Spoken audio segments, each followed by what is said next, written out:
Assalamualaikum warahmatullahi wabarakatuh. Halo teman-teman semua, kita berjumpa lagi di channel Belajar Fisika.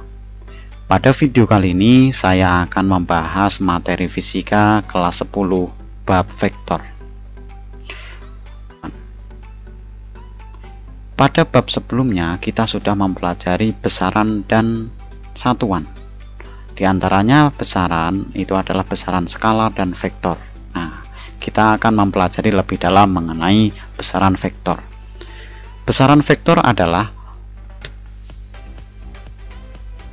besaran yang memiliki nilai dan arah. Contohnya adalah pertama perpindahan. Nah, perhatikan di sini ada upin dan upin yang berdiri pada titik O. Kemudian si ipin itu berpindah sejauh 1 meter ke titik A.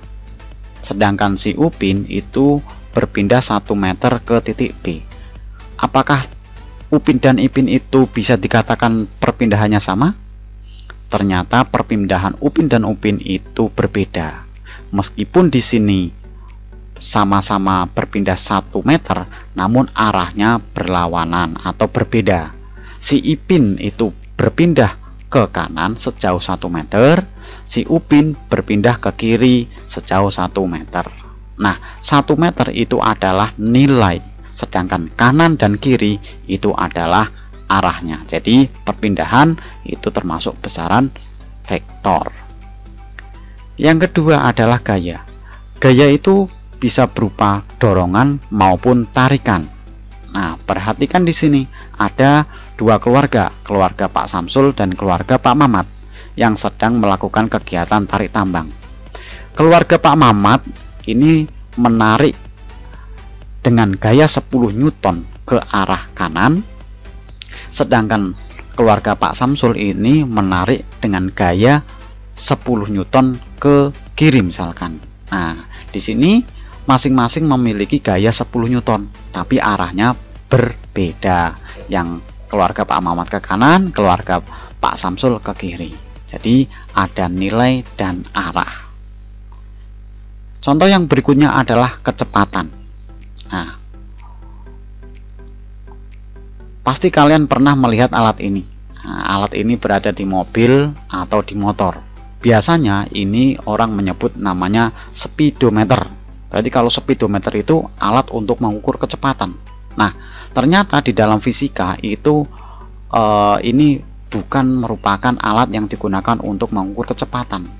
Kalau kecepatan itu adalah merupakan besaran vektor yang ada nilai dan arahnya. Nah, pada ini alat ini itu hanya menunjukkan nilainya saja, yaitu 20, 40 atau sebagainya.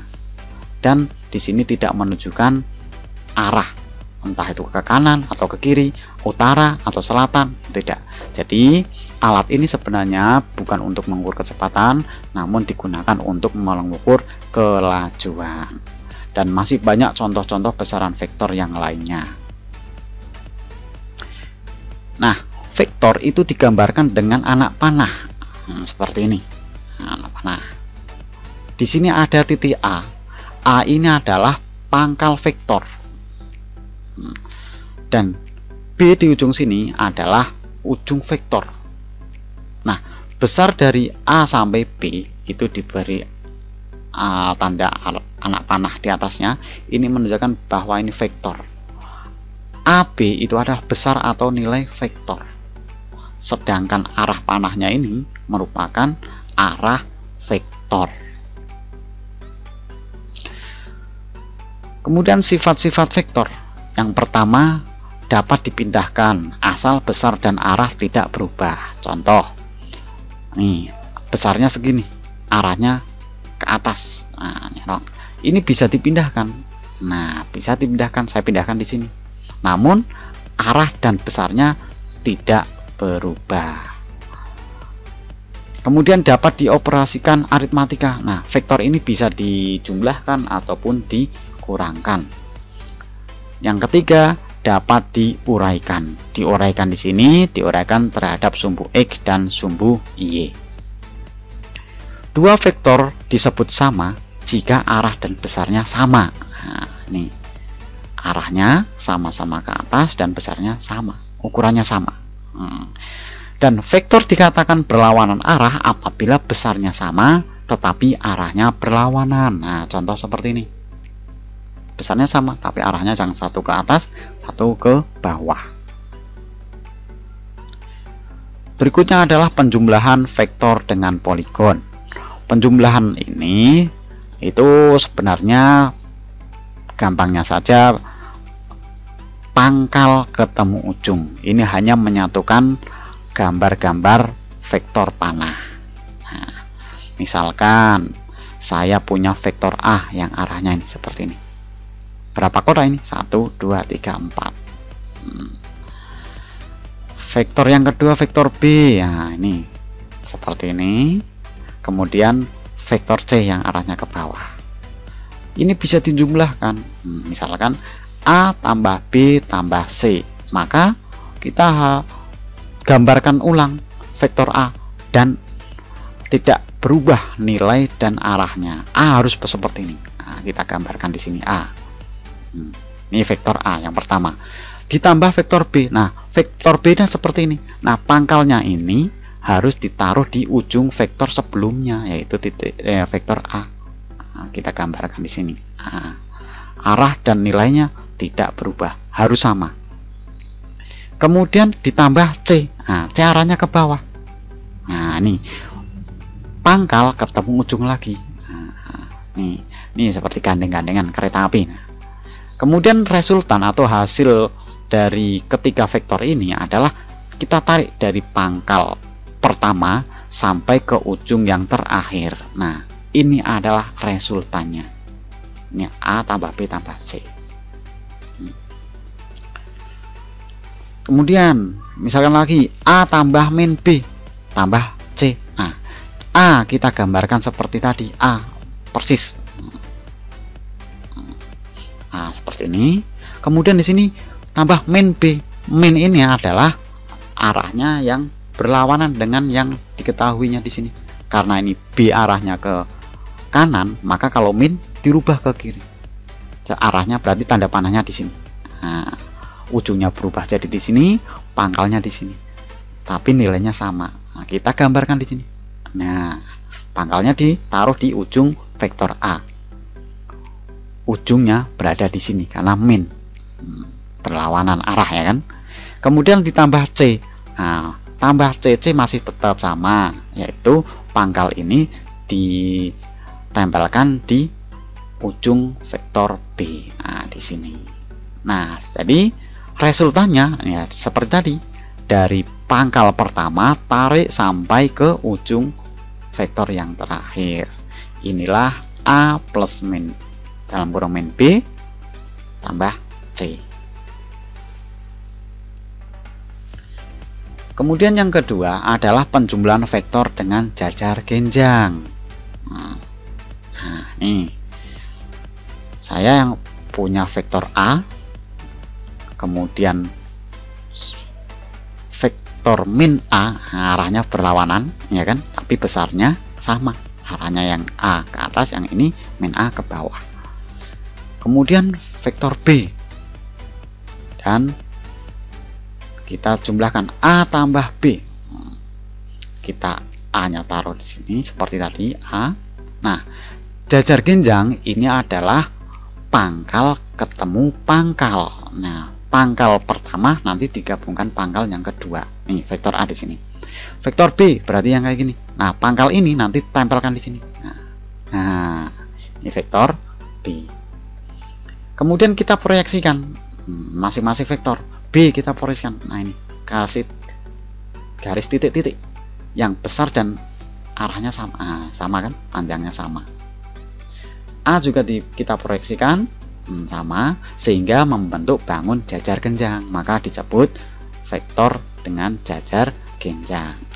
Sedangkan resultannya dari mana? Nah, resultannya itu dari sini, kedua pangkal ini, kemudian ditarik sampai ujung sini. Nah, ini adalah resultannya, A tambah B.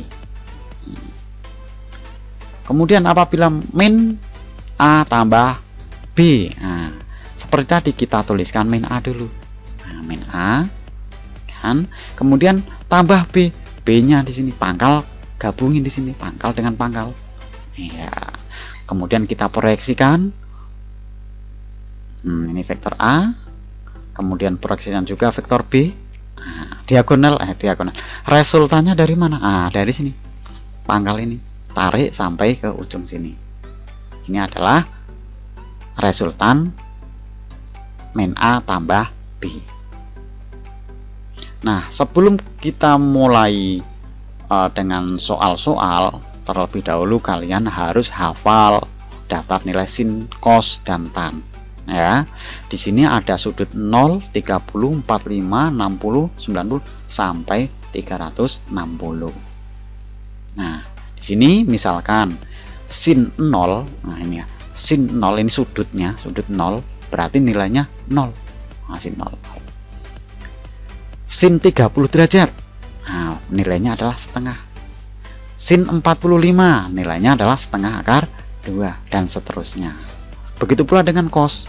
Cos 0 derajat nilainya 1. Cos 30 nilainya setengah akar 3. Begitu pula dengan tan, sama ya. Seperti ini sampai 360, satu lingkaran penuh. Apabila kalian itu belum hafal semua, itu kalian wajib hafalkan ini. Nah, ini sudah hampir mewakili dari 0 sampai 90. Nah, di sini sin 0 derajat nilainya 0, cos 0 nilainya 1. Ini yang kalian hafalkan. Ini nanti kita pakai. Atau kalian bisa menghafalkan menggunakan grafik sin dan cos. Nah, sin. Ini sin. Ini kelipatan 30. 0 derajat, 30, 60 terus sampai 360. Kelipatan 30. Grafiknya naik. Nah, ketika di sini dimulai 0, berarti misalkan sin 0 nilainya adalah 0 di sini. Sin 30, nah kita tarik ke sini. Nah, titik ini. Ternyata nilainya setengah. Sin 60, nah sin 60 di sini. Nah, tarik ke sini. Nah, ternyata nilainya setengah akar 3. Sin 270 misalkan. Nah, di sini lurusnya di sini. Nah, nilainya ternyata min 1. Nah, mulai dari 0. Sedangkan cos, nah sama, tapi mulainya dari 1. Cos 0 nilainya 1 di sini. Cos 30 berarti di sini nilainya setengah akar 3 dan seterusnya.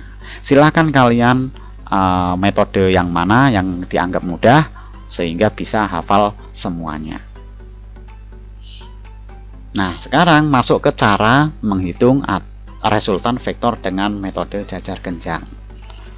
Saya punya vektor A yang arahnya ke atas, kemudian vektor B yang lurus pada sumbu X seperti ini. Nah, kedua vektor A dan B ini kita proyeksikan. Nah, ini sudutnya adalah alfa. Sudut vektor B ke A itu adalah alfa. Kita proyeksikan vektor A, ini vektor B, kemudian resultannya nih dari pangkal sini, kedua pangkal sampai ujung ini adalah C. Nah, resultannya saya simpulkan C. Nah, untuk mencari resultannya bisa ditulis C atau R, ya kan?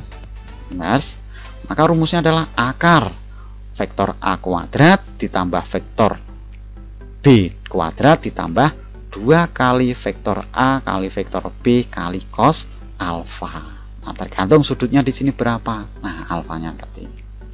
Ya. Sedangkan untuk mencari arahnya, nah, arahnya itu dari X ini. Nah, sudut ini ada saya kasih nama sudut beta. Nah, untuk mencari beta, sudutnya arahnya ini adalah arkes tan vektor A dibagi vektor B. Nah, ini tidak boleh kebalik. A ini adalah untuk arah sumbu Y. Nah, ini yang untuk B untuk sumbu X. Nah, ya, ingat-ingat. Terima kasih sudah menonton video ini, semoga bermanfaat dan jangan lupa tonton video yang lainnya.